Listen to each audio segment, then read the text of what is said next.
ustedes. Ustedes han hecho la resolución de un caso problema donde habían 5 preguntas y la resolución del caso problema es integral. Quiere decir que tenían que ir resolviendo como se les ha enseñado un principio, palabra por palabra, dilucidando cada palabra e interpretando cada palabra que nos dice el caso problema. Entonces, esta era una niña, ¿no? Una niña de 1 año 6 meses con un peso de 6,800 y una talla de 71. Yo les voy a decir las respuestas porque ir haciendo como lo hacíamos uno por uno es un problema. Ocupa mucho espacio. Entonces, como ocupa mucho espacio, no tenemos que estar perdiendo tiempo. Entonces, la primera pregunta era, la respuesta decía evaluar diagnóstico nutricional. Evidentemente, la gran mayoría de ustedes han colocado peso para la talla menos 3 desviaciones estándar, talla baja por debajo de menos 3 desviaciones estándar también, pero si les tendría que calificar lo que me han dicho, todos tendrían 0. Pero he tomado algunas consideraciones por lo que han hablado. El diagnóstico definitivo en el primer punto era: todos tienen la obligación de contestar, por eso es trabajo grupal y no es trabajo personal, porque en el grupo nos ayudamos y yo veo que no se ayudan. Por eso es que me han mandado 42 trabajos cuando solamente es trabajo grupal. Y cuando es trabajo grupal solamente son 6 trabajos que me tienen que enviar. Por eso revisé y eran los grupo 3, creo que habían enviado casi todos sin excepción. Y ya después ya no revisé más porque ya era solo grupo 3. Entonces, si tendría que calificarles la realidad sobre este primer punto, les tendría que poner la mitad. ¿Por qué? Porque ustedes tienen la obligación de ¿qué? De saber lo que es en la práctica se asocia a la teoría y de la teoría se asocia a la práctica. De manera que, a ver, ¿a quién le voy a preguntar? López Padilla no es mi alumno de práctica. López Padilla. Sí, doctora, buen día. Ya no soy Día. alumna de prácticas. Sí, ¿con quién lleva? Con la doctora Vilca. Ya. Entonces, usted ha avanzado, tendría que haber avanzado. Todos los alumnos tendrían que haber avanzado que cuando un niño tiene desnutrición aguda moderada, ¿qué hacemos de tratamiento? Primero, doctora, nos tenemos que fijar si el niño o la niña no tiene alguna otra enfermedad crónica. No es crónica, otra enfermedad nada más. Otra enfermedad, sí. Ya, ¿cuáles son las otras enfermedades? Tenemos que fijarnos si no tiene diarrea persistente o diarrea aguda. También tenemos que fijarnos si no tiene neumonía, todos con neumonía. Perfil activo, señorita.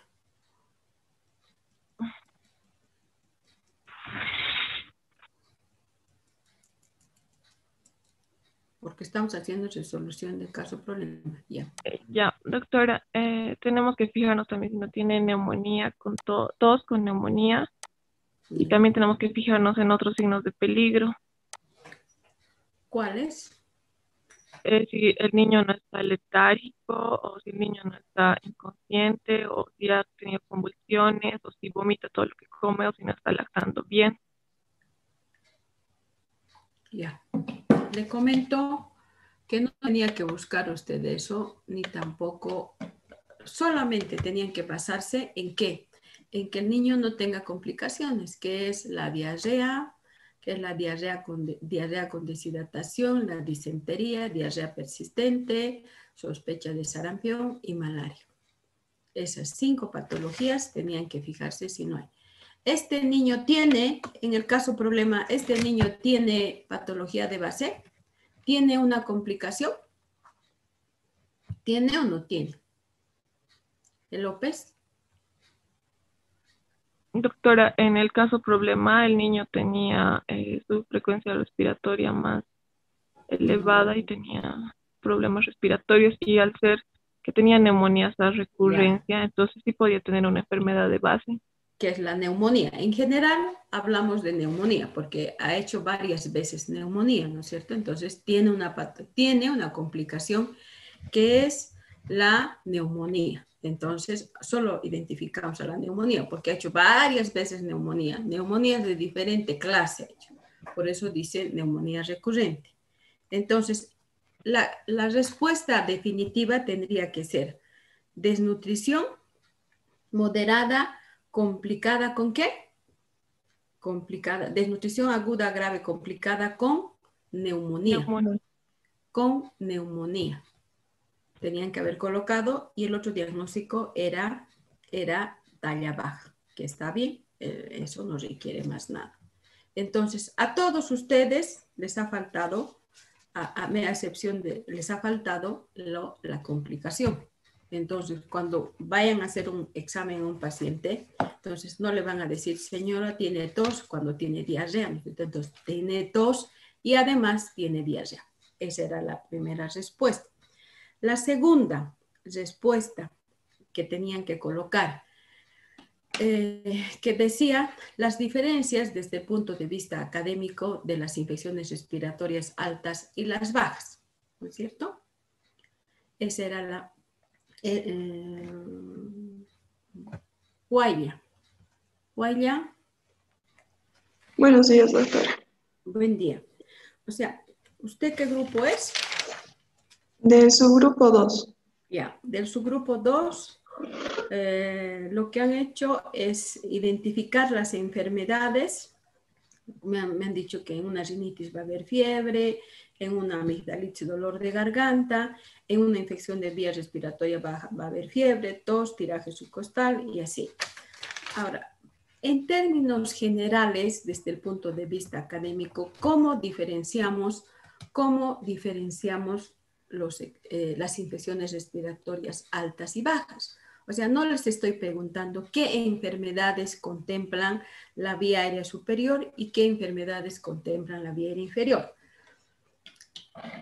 Puntos de convergencia, puntos comunes entre infección respiratoria alta y baja, Guaya.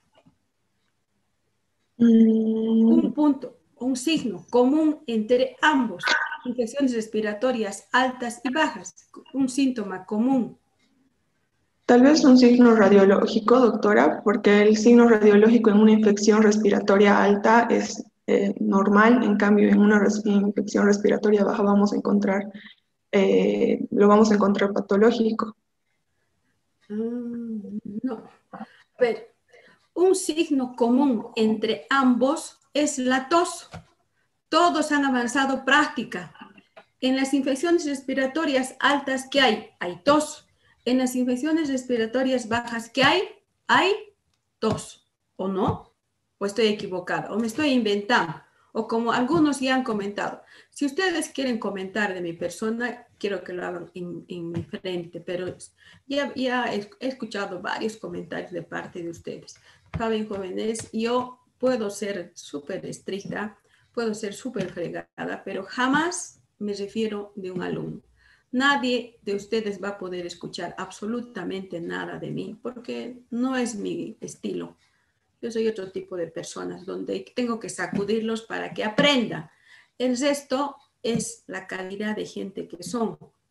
Entonces, la tos, ¿qué es? Común para infección respiratoria y común para infección respiratoria baja, ¿o no? Sí, ¿no es cierto? Estamos totalmente de acuerdo ahí. Eso era lo que tenían que contestar. Ahora, las infecciones respiratorias altas, Freddy Llanos, y las infecciones respiratorias bajas, ¿cómo es su tratamiento? En las altas, Freddy. ¿Cómo es su tratamiento? Freddy, Doctora, ¿cómo es el tratamiento de las infecciones respiratorias altas o superiores y cómo es el tratamiento de las bajas o inferiores? O mejor, ¿cómo es el tratamiento de las infecciones respiratorias sin neumonía y de las infecciones respiratorias con neumonía? Tanto me han hablado, yo en un segundo he hecho. Eso quiere decir que no leen. una requiere antibiótico y la otra, ¿no? Todas requieren antibiótico. Algunas tal vez más y otras menos. Las infecciones respiratorias altas requieren tratamiento ¿de qué tipo? ¿Quién hace el tratamiento? ¿Quién hace? La mamá. Tratamiento, por lo tanto, ambulatorio. En las infecciones respiratorias bajas, ¿quién hace el tratamiento? Hospitalario. Hospitalario, inclusive intensivo. Inclusive intensivo. Ahora, las infecciones respiratorias altas, ¿qué tienen de normal para decir este niño es una infección respiratoria alta? A la inspección, ¿qué tienen lo normal? Jael, Ukumari, ¿qué tienen de normal? Frecuencia respiratoria conservada. ¿Y por qué no han puesto así? Frecuencia respiratoria normal, por lo tanto, no hay compromiso de la vía aérea baja. Y en las bajas, ¿cómo está la frecuencia respiratoria, Jael? Aumentadas. Aumentada o baja, pues si se está muriendo. Y su máxima expresión del aumento de la frecuencia respiratoria, ¿cuál será? ¿Cuál es la máxima expresión de la frecuencia respiratoria alta? Cuando respira rápido. ¿Qué hace el bebé? ¿Qué hace el niño? ¿Qué hace el niño? Tiraje. El tiraje Subcostal. subcostal. Por eso ya creo que ustedes que cuando ya esté dando la presentación están durmiendo. O sea, yo estoy grabando todas las presentaciones. De las presentaciones les voy a preguntar, porque no me responden y no veo eso en los cuadernos, en sus casos problemas. Su frecuencia respiratoria del paciente que tiene infección respiratoria baja, inferior o tos con neumonía grave está pues alta. Se llama tiraje subcostal. Y su máxima expresión del aumento de la frecuencia respiratoria es pues es el tiraje subcostal, que no lo vemos en el paciente que tiene infección respiratoria alta. Ahora, otro punto de divergencia entre ambos. De la carina para arriba, ¿qué es? ¿Valois? ¿Qué es de la carina para arriba? ¿Qué se denominan los órganos de la carina para arriba? Vías respiratorias altas, doctora. Vías respiratorias altas. ¿Y qué órganos comprometen, Valois? Sería Empezando. amígdalas. A ver. Empiece del principio. ¿Cuál es el principio? A ver, empiece desde aquí, desde las fosas nasales. Ya. Empiece, joven. Joven. ¿Qué enfermedades? Ya para que me entienda, ¿qué enfermedades vamos a presentar? En orden a La lo que les he enseñado. sinusitis podría ser, doctora. Lo que les he enseñado. ¿Por qué hemos empezado, Valois? Sería sinusitis, otitis, no sé, complicaciones de las vías respiratorias altas. Rinitis, resfrío, gripe, faringitis, amigdalitis, faringoamilitis, otitis, sinusitis e hipertrofia adenoidea. Órganos que están en la vía aérea superior. Y en la vía aérea inferior, Valois. Estarían las neumonías, doctora. Aceituno. Aceituno. Buenos días, doctora. Buen día, joven. ¿En el interior? ¿Sí? ¿Qué órganos están? Los bronquios, doctora. ¿Qué más?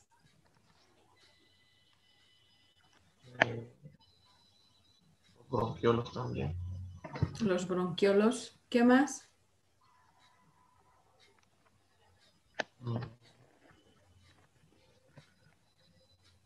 Los alveolos, doctora.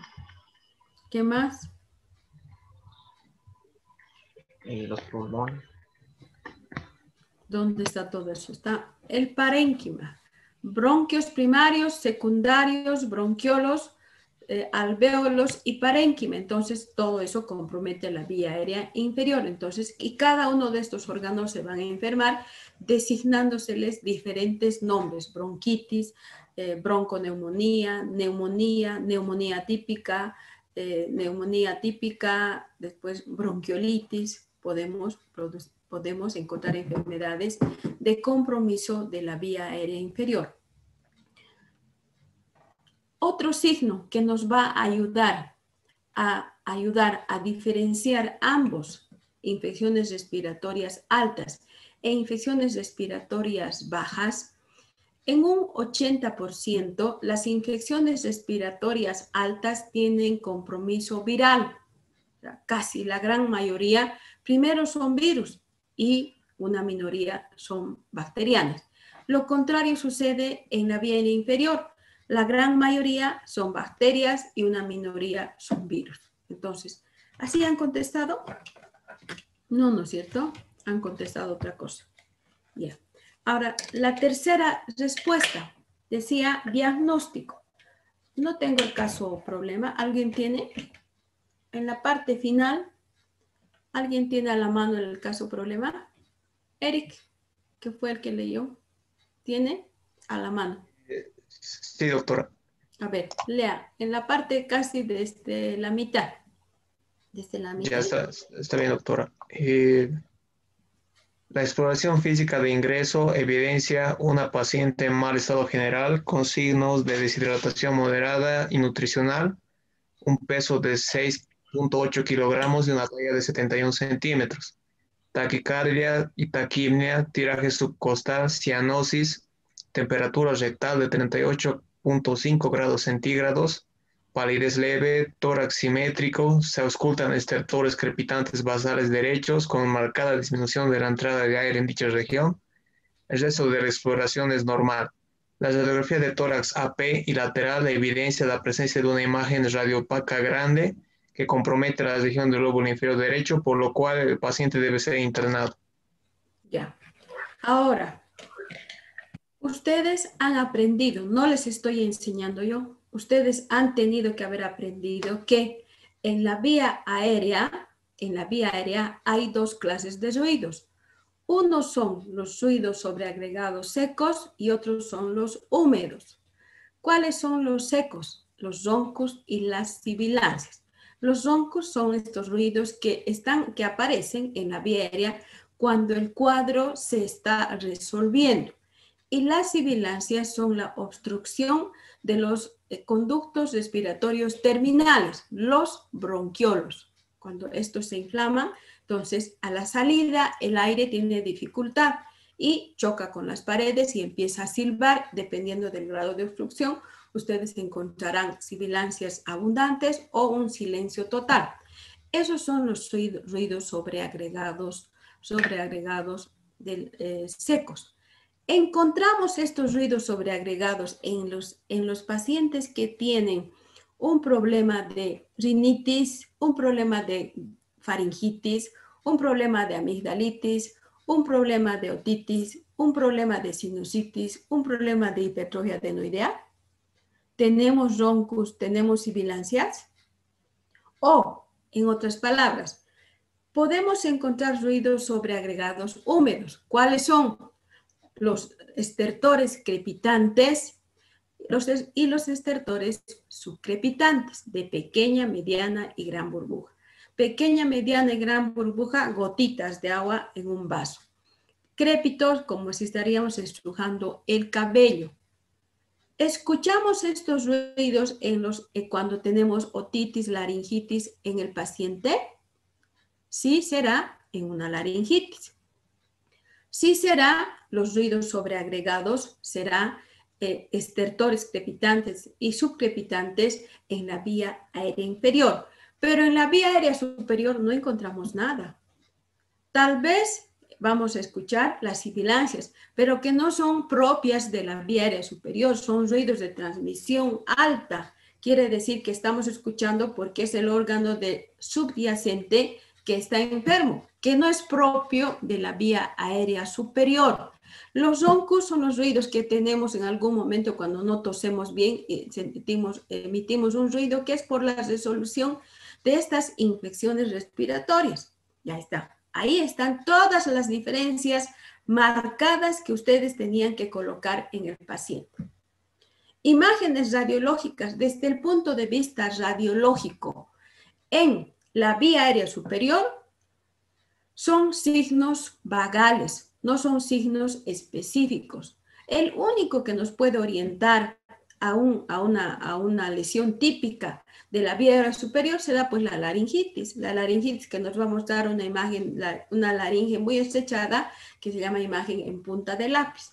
Pero la hipertrofia adenoidea también, sí vamos a poder observar, los senos también, o sea, muy localizadas, pero que solo nos dicen que eso es de esa parte, no nos dice de otra parte más, pero que en general a todo el aparato respiratorio de la vía aérea superior, la radiología no es un complemento definitivo, no es un complemento que nos confirma de toda la vía aérea, sino segmentaria. En cambio, la radiología, desde el punto de vista de la vía aérea inferior, sí nos va a decir qué parte está comprometida, o sea, nos da un estudio más amplio de lo que el paciente tiene. Nos va a dar un estudio, entonces nos va a decir, está afectado un segmento, está afectado un lóbulo, está afectado todo el parénquima, entonces nosotros vamos a ver imágenes de microcondensación, condensación, afectación de consolidación segmentaria o lobar. Eric ha leído que hay una gran imagen de condensación lobar. No han leído el caso problema. En vano son tantos en un grupo. Y viendo todo eso, lo que le he hecho leer a Eric, el diagnóstico es 1, desnutrición moderada, complicada, talla baja, y aquellos que han colocado, han evaluado, han tomado la talla de peso, edad, desnutrido grave. En el examen, en el caso clínico, había un diagnóstico. ¿Cuál era? Deshidratación moderada. Entonces también tenían que poner deshidratación moderada. Pero el diagnóstico importante de todo el caso problema, lo que ha acarreado la desnutrición, la talla baja, la deshidratación, ¿cuál había sido? La neumonía atípica. ¿Por qué? Porque en este niño de 1 año y 6 meses, ¿qué tendría que tener? Por eso digo que no me escuchan. Yo siento que cuando estoy hablando, todos están durmiendo y no han tenido la precaución de escuchar lo que yo he hablado. Niño de 1 año y 6 meses, ¿qué tiene que tener? Bronquiolitis. ¿Qué también puede tener? Bronconeumonía. ¿Qué podría tener si va avanzando en edad? Bronconeumonía con síndrome bronquiolar obstructivo. ¿Qué tendría que tener si avanza más? Neumonía típica. ¿Qué es la neumonía típica? Esa imagen triangular de vértice interno y base externa y que parece un abdomen agudo y más bien había sido una neumonía. Entonces, este niño de 1 año y 6 meses, ¿qué tiene? Tiene neumonía atípica. ¿Así han contestado? Ninguno. Doctora, nosotros sí contestamos así. Creo que sí, alguno creo que listo. 1. Luego, el tratamiento. Si es una neumonía atípica, estamos empezando diciendo que las infecciones respiratorias bajas van a su casa. ¿A dónde van? Está con cianosis y le van a dar paracetamol. Está con tiraje, le van a dar vancomicina, amicacina, una barbaridad de respuestas. Yo a todos los que me han contestado semejante barbaridad les he puesto 0, porque les he dicho, primer esquema de tratamiento, penicilina. Segundo esquema de tratamiento, amoxicilina más amicacina o cefotaxima. Nada más, no quería que se invente, no quiero que se invente, yo no necesito inventos, palabras claves, concisas. Primer tratamiento, internación. ¿En dónde? En la UTI, pues, porque está con cianosis, está con tiraje el paciente, está con condensación del pulmón, de afectación lobar, está con condensación. Eso es lo que quiero que entiendan. Y como tiene condensación, ¿qué tenemos que hacer? Tenemos que internar, pues, porque esa condensación puede terminar en pus, pueden reventar los alvéolos, terminar en neumotórax, puede terminar en todo si uno no hace un diagnóstico definitivo. O tal vez puede ser tuberculosis si no hemos podido identificar qué tiene el paciente. Entonces, primero, internación. Puede ser una sala normal, una sala de internación o una UTI. Luego, decúbito elevado. ¿Para qué es el decúbito elevado? Para mejorar la ventilación, alinear la vía aérea. Luego, oxígeno. Está con cianosis, está con tiraje. Nadie, oxígeno. Nadie me ha dicho oxígeno. Luego, si está internado, le vamos a dar, si tiene mal estado general, le vamos a dar vía oral. Se va a broncoaspirar, pues no podemos darle vía oral. Tenemos que darle vía parenteral. Como está con taquipnea, le tenemos que dar sus líquidos a requerimiento basal según Holiday 680. No, pues tenemos que bajarle un poquito. Unos 10, le daremos unos 600, 2/3 del basal. 2/3 del basal. ¿Y qué le vamos a poner? Le vamos a poner cloruro de sodio a 3 miliequivalentes día, cloruro de potasio a 2 miliequivalentes día y cloxacilina a 100 miligramos kilo peso día cada 6 horas. Amicacina, 15 miligramos kilo peso día cada 12 horas, cefotaxima, 100 miligramos kilo peso día cada 8 horas o cada 6 horas. ¿Durante qué tiempo? Hasta que salga el cultivo, el hemocultivo. ¿En cuánto tiempo tarda el hemocultivo? ¿En qué tiempo va a salir cuánto tiempo les he dicho que ustedes deben administrar un medicamento mal administrado? O que probablemente sí le hace, pero no le está haciendo el efecto adecuado, que cumpla el periodo infectológico. ¿Cuánto es? 2 días. En vano les hablo. Nadie ha tomado en cuenta, entonces tienen que colocar eso. Paciente está con fiebre y ustedes le van a dar metamizol, le van a dar gotitas, le van a dar tabletas y no sé quién más me ha dicho supositorio. Eso vamos a dar a un paciente. Tienen que dar pues dipirona. Dipirona tiene que darle a 10 miligramos kilo peso dosis cada 6 horas, porque entonces si lo vamos a tratar tal cual ustedes, el paciente va a morir. El paciente no va a tener absolutamente, no va a tener vida en la mano de ustedes, se va a morir tras haber realizado el tratamiento. Y como el paciente tiene deshidratación moderada, ¿qué tienen que hacer posteriormente? En vano 100.000 ejercicios se han hecho. Posteriormente tienen que hacer pues su mantenimiento porque está en mal estado general. Y como está en mal estado general, entonces le haremos pues plan C. Le haremos plan C porque no se está alimentando. Y después haremos requerimiento basal porque hemos dicho primero vamos a compensar. En lo que está muerto no le vamos a dar más cosas, ¿no es cierto? Sino compensar, sacar signos vitales estables. Cuando ya están estables, recién vamos a hacer el tratamiento. ¿En qué consiste el tratamiento? En que vamos a dar requerimiento basal más el grado de deshidratación. Entonces, ¿a cuánto? A 60, a 70, 90, inclusive hasta 100, porque aquí ya nos está diciendo deshidratación moderada. Pero de ninguno he visto un plan que diga solución glucosada 600 más, digamos, a 60, unos 1200 de plan para 24 horas. Nadie se ha acordado de que tenía que hacer así el paciente su tratamiento.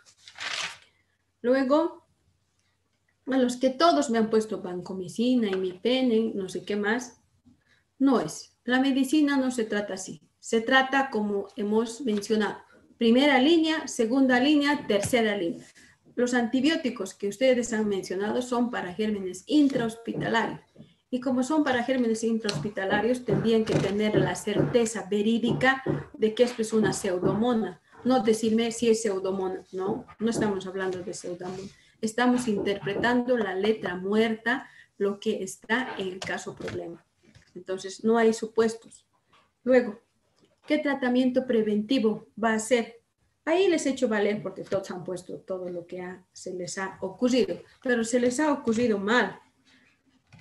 ¿Por qué? Ahora, nadie ha hecho mención del tratamiento de la desnutrición moderada. Algunos sí han hecho tratamiento de la talla baja. Entonces, el tratamiento de la desnutrición moderada era colocar paciente de 1 año y 6 meses. ¿Cuánto de leche debe servirse aproximadamente? Este niño, un 80% tiene que ser en leche y el otro resto tiene que ser en alimentación complementaria. ¿Cuánto tiene que comer en la mañana? ¿Cuánto tiene que servirse a las 2? Para la mañana se servirá pues leche con todos los cereales.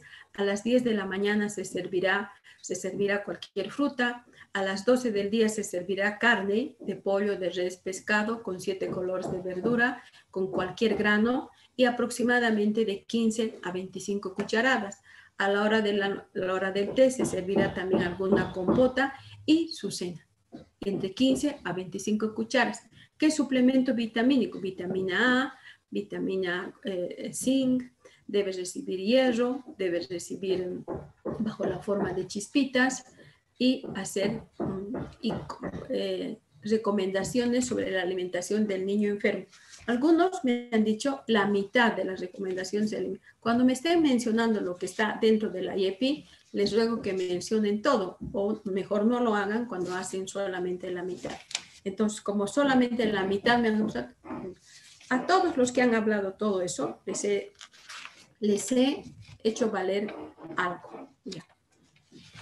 Y eso eran las preguntas que ustedes tenían que haber resuelto. ¿Alguna pregunta hasta el momento, jóvenes? Doctora, su grupo 3 puso el tratamiento de la desnutrición moderada en lo que se respecta a los alimentos que deben servirse, entre otras cosas. Así que quizás podría revisar bien eso, por favor. He revisado de toditos porque he entrado al internet, además que he ido anotando todas las barbaridades. Aquí están, miren, están 1, 2, 3, 4, 5, 6, 7 hojas, 8 hojas que han escrito ustedes. Todo lo malo que han escrito he copiado. He escrito cuando han hablado. Ahora les voy a dar. Todos los casos problemas valen 5 puntos, todos, sin excepción. Su grupo número 2, su grupo número 1 tiene 2. Tiene 2, su grupo número 1. Su grupo número 2 tiene 2. Su grupo número 3 tiene 2. Su grupo número 4 tiene 2. Su grupo número 3 tiene 1.5. Su grupo número 5 tiene 1.5. Su grupo número 6 tiene 2. De todo lo que ustedes han hecho. Eso es lo que he encontrado. ¿Por qué no les he hecho valer? Porque han dicho todo de todo. Entonces, con lo que yo les he respondido, tendrían que haber respondido ustedes. ¿Preguntas, jóvenes?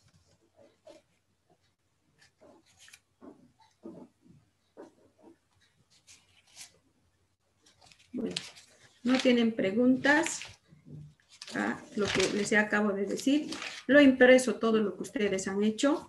Entonces, yo pienso que con lo que he hablado en este momento no habría necesidad ni siquiera de revisar lo que ustedes han hecho. Les he hecho valer alguno y tendría que ponerle 0 por eso, porque no es correcto que no haya un concepto bien claro de lo que se les ha preguntado y de lo que ustedes hemos avanzado. ¿Una pregunta más, jóvenes? Para mañana, está la defensa del caso problema número 2, que es, ayer ya les he pasado a su compañero, y es sobre tuberculosis, para que no se pierdan y no me coloquen barbaridades. Está en su contenido temático del libro, está lo que yo les he explicado. El caso problema hace referencia ¿a qué? Hace referencia a un niño que tiene antecedentes de contacto.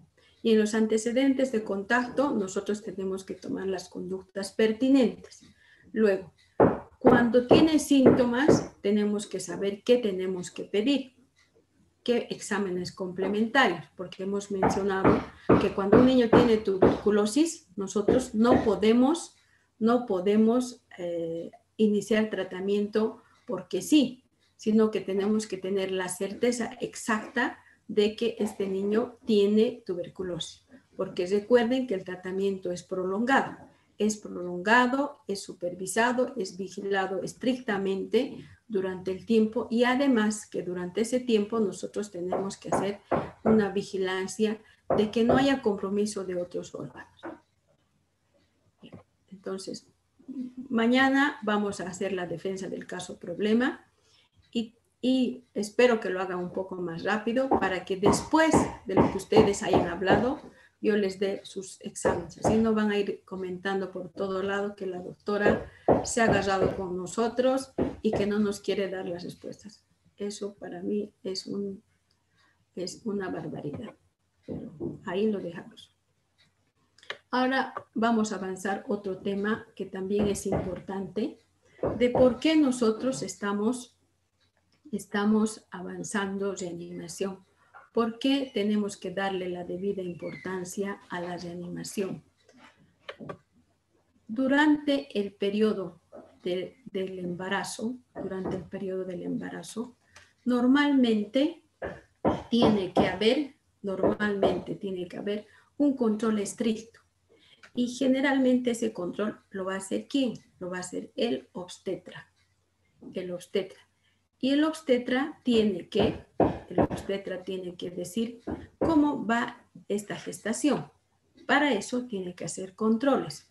Y en los controles tiene que obstetra hacer recomendaciones de alimentación, hacer recomendaciones de buena higiene de la madre para evitar infecciones o sobreinfecciones debido al estado inmunológico que es deficiente durante el periodo gestacional, y recomendaciones sobre algunas actividades que solo son inherentes a este tiempo de vida de periodo especial de la gestante, que son los ejercicios que deben hacer durante todo el periodo gestacional de preparación para el momento del periodo expulsivo. Ejercicios que le van a ayudar a ¿qué? A pujar. Y dentro de ellos está tener una respiración óptima, enseñar a la mamá a respirar en forma diaria y además preparar las glándulas mamarias. Preparar las glándulas mamarias para que el niño pueda lactar sin ninguna complicación, y a su vez en la gestante no haya complicaciones como por ejemplo las fisuras, grietas, laceraciones, mastitis, inclusive llegar al absceso mamario si es que no hemos preparado estas glándulas mamarias, y hasta llegar al momento del trabajo de parto. ¿A qué se denomina trauma obstétrico? Se denomina trauma obstétrico a todas aquellas lesiones que se van a producir durante el trabajo de parto, durante el trabajo de parto, tanto en el lado fetal como en el lado materno. Y durante el periodo expulsivo, en el feto y también en el lado materno y en el nacimiento en el recién nacido. Entonces, vemos que pueden haber lesiones en estos 3 momentos de la vida de ese nuevo ser. Y se van a deber todos estos problemas a fuerzas mecánicas y fuerzas externas. ¿Cuáles serán aquellas fuerzas mecánicas, aquellas fuerzas externas que estamos mencionando? Cuando hay una gestante, cuando encontramos una gestante, se debe hacer un examen minucioso para identificar qué problemas puede estar teniendo o qué problemas puede acarrear en el momento del periodo gestacional y en el momento del periodo de nacimiento. Uno será la desproporción cefalopélvica. La desproporción cefalopélvica es cuando hay alteraciones en la pelvis de la mamá y el producto es grande. Entonces, esto es una patología que debe ser identificada durante el periodo gestacional. Entonces, es el papá, es la madre la que tiene que recurrir al obstetra para que le hagan las medidas pertinentes y vea que no haya problema en el momento del trabajo de parto, es decir, en el periodo expulsivo. Y que el producto no sea no sea macrosómico, no sea grande para la edad gestacional o el producto sea con un peso superior a 3.800 o 3.800 más 4 kilos y medio, 5 y a veces que no hemos tenido la precaución de poder identificar y de poder decir si este niño está grande, por lo tanto no puede proseguir por vía vaginal, sino lo debe hacer por vía diferente, por vía distóxica, es decir, cesárea. En neonatología estamos viendo que los extremos siempre son malos. Entonces, uno que para nosotros podría ser, ¿no? Que si es grande está bien, ya tiene mucho más de lo que es para su edad. Esto es más importante. No. Entonces, va a ocasionar también otro tipo de problemas cuando un niño es macrosómico. La prematuridad. Ustedes ya han aprendido que todo prematuro está predispuesto a cualquier tipo de enfermedades, a cualquiera. Y ahora está predispuesto ¿a qué? Al trauma obstétrico. ¿Por qué será? Si es un producto tan pequeño que si van a ser por vía vaginal, tampoco va a ser una distinción amplia del canal vaginal, sino va a ser también mínima. Pero a pesar de eso, el prematuro, al nacer en forma prematura, por vía vaginal, por vía eutóxica, normal o fisiológica, este prematuro, al pasar por un canal estrecho, ¿qué va a lesionar? Va a lesionar el cuerpo, va a lesionar los huesos, va a lesionar los órganos. Lo que más se lesiona durante este periodo de vida del recién nacido prematuro va a ser el sistema nervioso central, dañándose que el núcleo ependimario. Se va a dañar el núcleo ependimario y se va a lesionar, terminando el niño con hemorragia intraventricular. Se rompe el núcleo ependimario y el niño tiene hemorragia intraventricular. Y la hemorragia intraventricular, como ustedes comprenderán, no es pues una patología que sí la vamos a tratar. No es una patología que se va a resolver tras el tratamiento, sino que es una patología que va a perdurar. Inclusive puede ocasionar lesiones irreversibles en ese niño, como van a ser las convulsiones y por ende la epilepsia de por vida en ese recién nacido. Entonces, ustedes ahora entenderán que si tenemos alguna persona con epilepsia, puede ser que sea congénitamente por alguna malformación en el sistema nervioso central y que actúa como un foco ectópico de convulsión. Pero un cierto y gran porcentaje de las personas que tienen epilepsia no había sido porque es genético, sino había sido porque hemos tratado inadecuadamente o ha habido un trauma al nacimiento. ¿Y por qué ha nacido prematuro? ¿Ha nacido prematuro porque ha querido? No, porque no hemos hecho un buen control, no hemos pesquisado las enfermedades que puedan haber, enfermedades de transmisión sexual, otras enfermedades infecciosas, otros factores que puedan ocasionar prematuridad o un parto prematuro. La sífilis, el citomegalovirus, el Zika, las infecciones vaginales en la madre, la infección urinaria, la vulvovaginitis, la sepsis en la madre por algún otro factor, entonces inciden a un parto prematuro.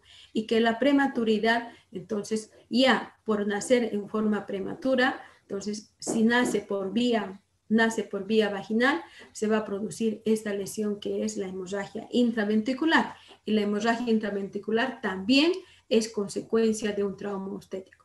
Los partos prolongados. ¿Cuándo llamamos parto prolongado? Cuando a partir de la segunda gesta, va a durar aproximadamente más de 12 horas. Más de 12 horas. Va a durar más de 12 horas. Con una excepción, que normalmente en las primigestas, en las primíparas, el parto debe durar aproximadamente dentro de 20, 22 hasta 24 horas. ¿Por qué? En ellas, eso es fisiológico que dure así, porque cada dilatación se va a producir aproximadamente en 2 horas. O sea, y para llegar hasta 10 requieren 20 horas. Para descender requiere otras 2 horas. Y para coronar también requiere otra hora. Entonces, por eso que se estima que en las primíparas el trabajo de parto dura aproximadamente desde 20 hasta 22 hasta 24 horas, dependiendo de la contextura orgánica y fisiológica de esa paciente. Y a partir de la segunda gesta, los partos no deben durar más de 12 horas. No deben. Cuantos más partos habrá, más seguidos tendrá la mamá. Entonces se supone que ya no deben durar menos de 12 horas, porque cada dilatación se debe producir en 1 hora. Inclusive ya va el tercer o cuarto, ya ni siquiera son 12 horas, son 7 a 8 horas más rápido. O lo contrario, los partos extremadamente rápidos. Hay gestantes que normalmente ya estamos mencionando en qué tiempo deben producirse las dilataciones. En las primíparas aproximadamente en 2 horas. En las multíparas a partir de la segunda gesta en 1 hora, media hora. Hay otras personas que por su propia naturaleza tienen poco dolor, pocas contracciones, le hacemos el tacto, está en 5, le volvemos a hacer el tacto, o le hacemos el tacto a la hora y ya está en 10. Entonces, personas que tienen una labilidad de complacencia más rápido que otras. Entonces, en estas, el parto se va a producir más rápidamente y no da tiempo al personal de salud para preparar el material. Entonces, el parto van a ser en la cama, van a ser en el baño, van a ser en el piso o sentada en alguna parte donde no hemos tenido las medidas de recepción de ese recién nacido. Puede caer al suelo, puede caer a la taza, puede en ese momento no llorar hasta que cortemos el cordón umbilical, hasta que llevemos a otro lugar, no sigue llorando. Entonces ya hemos pasado el tiempo previsto, que es 1 minuto. Entonces, dentro del minuto de vida debemos tratar de que ese niño llore. Entonces, si ese niño ha nacido en un lugar no adecuado, seguro que vamos a tener al niño que va a estar con algún problema de trauma obstétrico. Las presentaciones anómalas, ¿cuáles son? Especialmente podálica y pelviana. Generalmente, estas presentaciones requieren para su extracción de un personal especializado. ¿Qué quiere decir personalizado especializado? Ustedes van a hospitales de formación, hospitales públicos, donde los ERE son los que atienden los partos. El ERE1 atiende un parto normal, el ERE2 puede atender un parto anómalo, pero el que más atiende es el ERE3, el obstetra. ¿Por qué? Porque en presentación podálica o en presentación pelviana, ¿cómo está el niño en presentación pelviana? Sentado. Y cuando nosotros hacemos un tacto, lo único que percibimos es la región glútea. ¿Y cómo va a salir? ¿Así? ¿Recto? No. O sea, tenemos que hacer maniobras para que no salga la región glútea primero. Un poquito de versión podemos hacer para extraer primero las extremidades inferiores, luego rotar sobre su eje para que las extremidades superiores no abran, porque si abre las extremidades superiores, ¿qué va a producir? Fractura de clavículas, fractura de húmero, fractura de radio y cúbito, lesiones del plexo braquial, porque van a sufrir fenómenos de aceleración y desaceleración, porque uno está tratando de contener y el otro, la mamá, está tratando de acelerar. Entonces, tenemos que controlar los movimientos, porque el producto puede salir como una bala, pero no ese es el sentido del obstetra, el que vea que salga así, sino tiene que salir primero, saldrán las extremidades inferiores, luego haremos una pequeña versión para que el niño rote sobre su eje, de manera que cuando termine de salir nosotros podemos colocar, flexionar sobre el vientre del abdomen y luego jalar de su cabecita para que no haya lesiones en ese producto. Lo mismo sucederá en la presentación pelviana, quiere decir el niño que nace de pie. Estos niños, podálica como pelviana, requieren de personal para su extracción. En la pelviana igual, el niño tiene que salir haciendo como un cilindro, dando vueltas sobre su eje hasta que empiece a salir la cabeza y nosotros ayudar a acomodar las extremidades superiores que estén hacia arriba y no se extiendan dentro de la cavidad uterina, y al jalar nosotros ocasionemos lesiones. O sea, por lo tanto, la función del obstetra no es ver cómo sale, sino es hacer las maniobras que ha aprendido desde hace mucho y que esas maniobras no tenemos que olvidar. Y si olvidamos, vamos a tener algún trauma obstétrico en ese niño. Las distocias, especialmente la presentación transversa. La presentación transversa no es una anomalía que nosotros la vamos a tratar en forma fisiológica, sino que la tenemos que tratar en forma distósica. Quiere decir, debemos realizar cesárea de emergencia.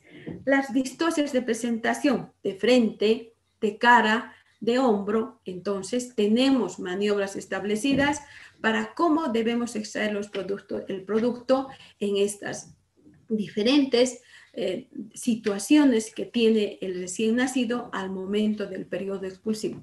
Y eso significa conocimiento de la teoría, porque si no sabemos conocimiento de la teoría, mal vamos a poder extraer un producto si no sabemos cómo hacerlo. En términos generales, los factores predisponentes van a ser los más frecuentes, los que más encontramos son la paridad, las primigestas. Aquellas mamás que por primera vez están siendo, no han tenido una buena educación de cómo se deben preparar al momento del nacimiento, al momento del periodo expulsivo. Lo que más se les enseña es que caminen y respiren, y lo que hacen es no más bien eso, no caminar y no respirar. En cada respirar están ellas protegiéndose, y en cada respirar están proporcionando oxígeno al nuevo ser. Pero si ellas, en lugar de respirar, contienen la respiración, se tapan la boca, gritan en cada dolor que va a tener la gestante, que es normal, entonces en cada dolor tiene que respirar y respirar. O sea, ustedes van a tener esa función de enseñarle a la madre a respirar en cada dolor. Entonces tiene que respirar, a veces se le ayuda con un poquito de oxígeno, porque no es para ella, sino es para ese nuevo ser, para que reciba la suficiente cantidad de oxígeno al momento del nacimiento. Luego tenemos las grandes multíparas. Entonces, en ellas, que nos hace variar todo y nos hace pecar más bien por omisión, cuando ellas parecen saber más que nosotros, pujan antes de tiempo, pujan. Entonces, pueden producir desgarros y los niños pueden nacer en cualquier parte. La presentación pelviana, la presentación de pie, es la que tenemos que tener cuidado porque ya sabemos que es la que más lesiones traumáticas va a producir. El parto asistido, uso de force, extracto con ventosas o con vacuum.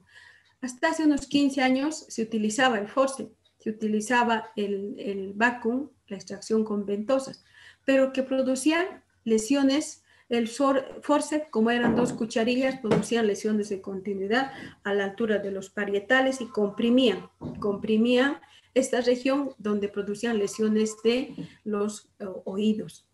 Hay varias personas en este momento de mucha edad que tienen lesiones a consecuencias de problemas auditivos por el uso de forceps. Y la extracción del vacuum, cuando no utilizábamos la presión suficiente en milímetros de mercurio, entonces era tal la presión que se salía cuero cabelludo más como producían un escalo, aparte de lesionar los órganos, como las suturas están abiertas, entonces producían lesiones de la masa encefálica. Entonces, estos 3 factores son los más importantes que tenemos que considerar, más los otros, que en la madre siempre va a estar presente, cualquiera de ellos va a estar presente en la mamá. Ahí quedamos, vamos a terminar el día lunes y mañana vamos a hablar del caso problema. ¿Alguna pregunta, jóvenes? Doctora, buenos días. Quisiera pedirle si nos puede pasar la resolución del problema o el caso problema que hicimos hoy para que lo podamos ver y analizar, doctora. Pero ya les he leído hoy día, jóvenes. Claro, doctora, pero ha sido un poco muy rápido y quisiera si lo puede mandarnos en fotos si lo tiene escrito. Ya les voy a mandar en foto, ¿ya? Gracias, doctora. Hasta luego.